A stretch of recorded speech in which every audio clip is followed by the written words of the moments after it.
നമസ്കാരം. Raf talk ക്രിക്കറ്റിലേക്ക് ഏവർക്കും സ്വാഗതം. വിമൻസ് വേൾഡ് കപ്പിൻ്റെ സെമി ഫൈനലിൽ ഓസ്ട്രേലിയക്കെതിരെ കളിക്കാനൊരുങ്ങുന്ന ഇന്ത്യൻ ടീമിന് തിരിച്ചടിയായിട്ട് സൂപ്പർ താരത്തിൻ്റെ പരിക്ക്. അവർ ടീമിൽ നിന്ന് പുറത്തായിരിക്കുന്നു. മറ്റാരുമല്ല, പ്രതീക റവാലാണ് പരിക്കേറ്റ് പുറത്തായിരിക്കുന്നത്. കിടിലൻ സെഞ്ചുറി അവർ ന്യൂസിലാൻഡിനെതിരെ നേടിയിരുന്നു. 134 പന്തിൽ നിന്ന് 122 റൺസ് അടിച്ചിരുന്നു. പക്ഷേ കഴിഞ്ഞ കളി അത് റിസൾട്ട് വരാത്ത കളിയാണ്. ആ കളിക്കിടയിൽ അവർക്ക് പരിക്ക് പറ്റിയിരുന്നു. പരിക്ക് കാരണം അവരെ ഇപ്പോൾ സ്ക്വാഡിൽ നിന്ന് ഒഴിവാക്കേണ്ടി വന്നിരിക്കുന്നു. പകരം താരത്തെ ടീമിലെടുത്തു.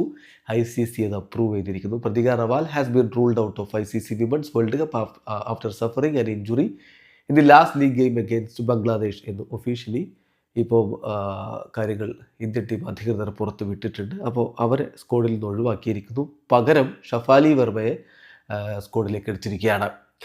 അപ്പം വേൾഡ് കപ്പിൻ്റെ ബാക്കിയുള്ള മത്സരങ്ങൾക്ക് ഇനിയിപ്പോൾ സെമി ഫൈനൽ മത്സരമാണ്. സെമി ഫൈനൽ മത്സരം നമ്മൾ കളിക്കാനിരിക്കുന്നത് ഒക്ടോബർ 30-നാണ്. അപ്പോൾ ആ മത്സരത്തിന് മുന്നോടിയായിട്ട് അവരെ സ്ക്വാഡിലേക്ക് എടുത്തിട്ടുണ്ട്. മാത്രമല്ല ICC അപ്രൂവൽ കൊടുത്തിട്ടുണ്ട്.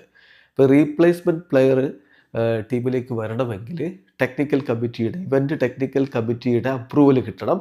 അതിപ്പോൾ കിട്ടിയിട്ടുണ്ട്. എങ്കിൽ മാത്രമേ സ്ക്വാഡിലേക്ക് ഒഫീഷ്യലി ജോയിൻ ചെയ്യാൻ പറ്റുകയുള്ളൂ. സോ ഷഫാലി വർമ്മ ഇപ്പോൾ സ്ക്വാഡിലേക്ക് വരികയാണ്. അവർ 21-കാരിയായിട്ടുള്ള താരമാണ്. ഓൾറെഡി 29 അന്താരാഷ്ട്ര ഏകദിന മത്സരങ്ങൾ ഇന്ത്യക്ക് വേണ്ടി കളിച്ചിട്ടുള്ള ആളാണ്. സോ പ്രതീക റവാൽ പുറത്ത്, പകരം ഷഫാലി വർമ്മ സ്ക്വാഡിലേക്ക് വന്നിരിക്കുന്നു. വീഡിയോ അവസാനിക്കുന്നു.